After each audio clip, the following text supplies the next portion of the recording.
Review of redox reactions. The term redox is short for reduction oxidation.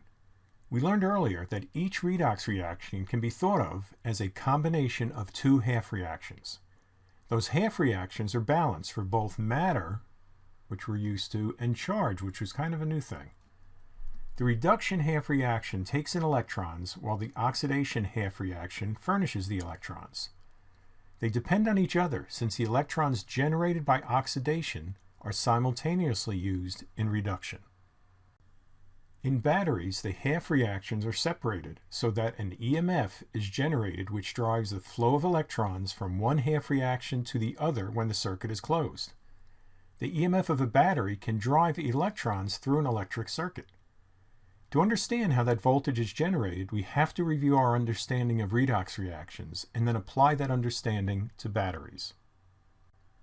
In any redox reaction, electrons are transferred between reactant and product species. As a result, the oxidation state of at least two species are changed. In order to keep track of which species loses electrons and which gains them, oxidation numbers are assigned to individual atoms in the reaction.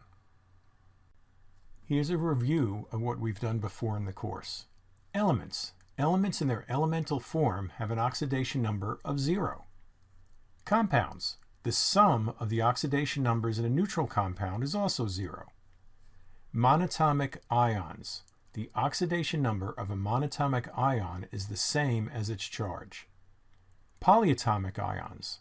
The sum of the oxidation numbers in a polyatomic ion is the charge on the ion. Hydrogen has an oxidation number of -1 when bonded to a metal, +1 when bonded to a nonmetal. Fluorine always has an oxidation number of -1. Other halogens, usually -1, but may have positive oxidation numbers in oxyanions. An oxyanion is an ion with the form A sub x, O sub y, Z minus, where Z is the charge. A is an element. In this case, we'll be talking about halogens. For the oxyanion chlorate, ClO3-, chlorine has an oxidation number of +5, right? Way different from -1, since O3 has an oxidation number of -6. Why is that? Well, oxygen has an oxidation number of -2, so 3 of them is -6. So when chlorine is +5, the overall oxidation number of that compound is -1. Nonmetals usually have negative oxidation numbers, although some are positive and certain compounds are ions. Oxygen has an oxidation number of -2, as we showed on the previous slide, except in the peroxide ion when it is -1. So that would be H2O2. In this case, the oxidation number of oxygen is -1. Take a look at this reaction between zinc metal and acid, and we're just showing the H+ ions from the acid. Determine the oxidation numbers. So give it a try and then move on to the next slide when you're ready to see the answer. Both zinc and hydrogen here have 0 because they're in their elemental form.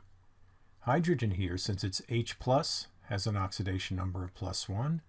Zinc 2+ has an oxidation number of +2. Oxidation is the loss of electrons. This term makes sense because oxygen generally takes electrons away from other substances, oxidizing that substance. The term is used even if something other than oxygen is acting as the oxidizing agent. An oxidizing agent is reduced during a redox reaction since it gains electrons. Reduction is the gain of electrons. This makes sense if you consider that electrons have a negative charge, so adding a negative is a reduction in charge. So you're gaining electrons, but the charge is going down, so we call that reduction.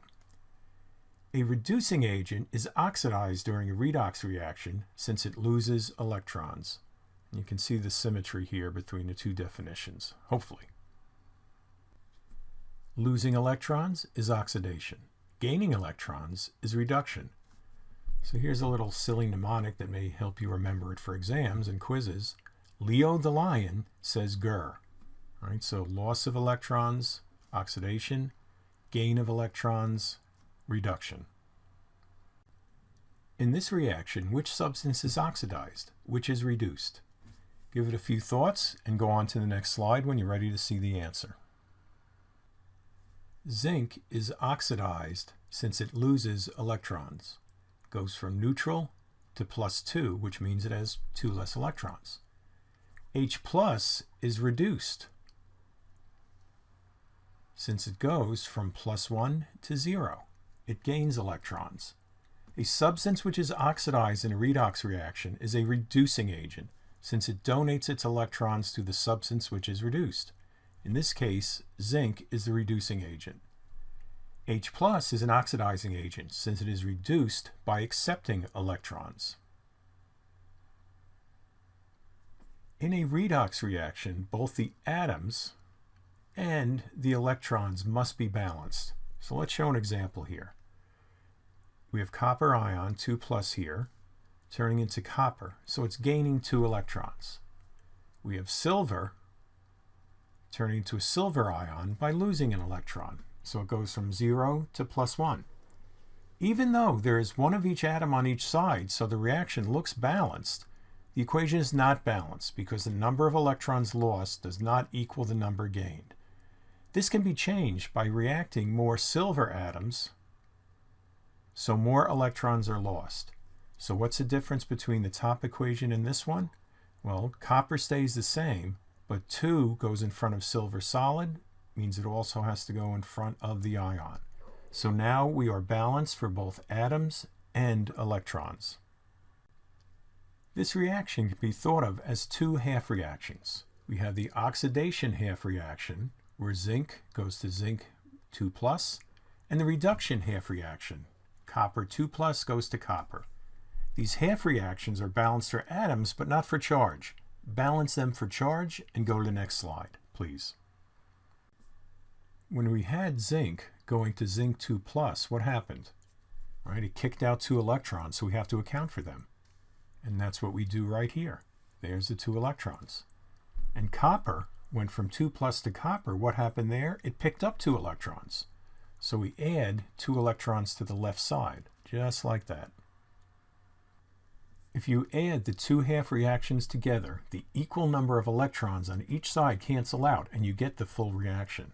So here's zinc, and we add it to this reaction. So on the left side, what do we have? We have zinc and copper right here. We have 2 electrons on the left side, 2 electrons on the right. We just cancel them out. So then we have zinc 2+ plus copper on the other side.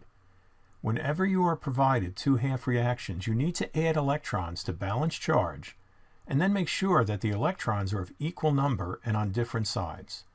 If necessary, an entire half reaction is multiplied by a common factor to get the electrons to be of equal number. And let's work an example now. Redox half reactions make a balanced full reaction from these 2 half reactions. So this is putting together everything we've just talked about. First, balance for charge. So what we have here, we have 2 H+, and we need to add 2 electrons to that so we get the same charge, because on the right side the charge is neutral, and now we have on the left side the charge is also neutral. Now let's look at oxygen. Oxygen plus 4H plus 4 electrons. Why? We have 4 ions here, each one is +1. We add the 4 -1s and we get neutral, just like oxygen over here. And what does that turn into? That turns into 2 H2O liquid. Right? That just comes down here. Now, if necessary, reverse one reaction to put the electrons on opposite sides. So we're going to have to do that in this case. Yep, because the 2 electrons are on the left in both cases. So here's the equations we got from the previous slide. And the problem is we have all the electrons on the left side of both half reactions. So we're going to reverse the first reaction. Could do either one, but we'll do the first one. And this is what we have now. Okay, do we have electrons on different sides? Yep. We have 2e electrons on the right and 4e on the left. Then, if necessary, multiply one reaction by a factor that makes the number of electrons equal. So can you see what we're going to do here? Let's check on the next slide. Well, we're going to double the first reaction. So we had the 1H2G, 2H plus, and 2E. You double that and you get 2, coefficients of 2, 4, and 4.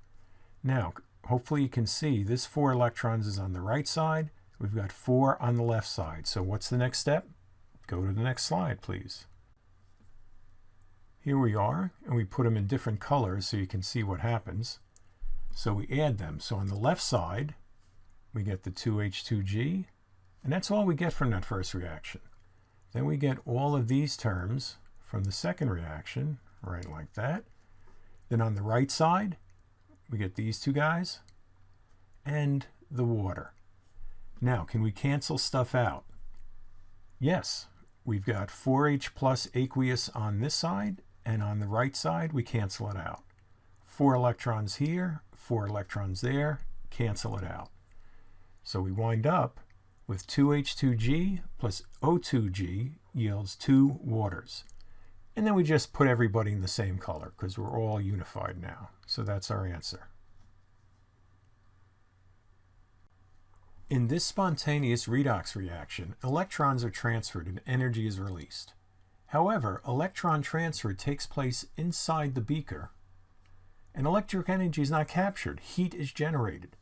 As the reaction proceeds, the blue copper fades as more copper 2+ ions are reduced to metallic copper. So we have a zinc metal strip placed in copper sulfate. This represents a particular diagram at the reaction at a molecular level. We've got zinc metal over here, and we've got the copper ions, the 2+ ions floating around there. When zinc metal is in contact with the copper sulfate solution, the zinc oxidizes, since it is more reactive. That is, it has a greater negative reduction potential than copper. So zinc donates 2 electrons. They're accepted by the copper ions to form copper atoms, neutral copper. The reduced metallic copper is now deposited on the zinc electrode. This is similar to the single replacement reaction.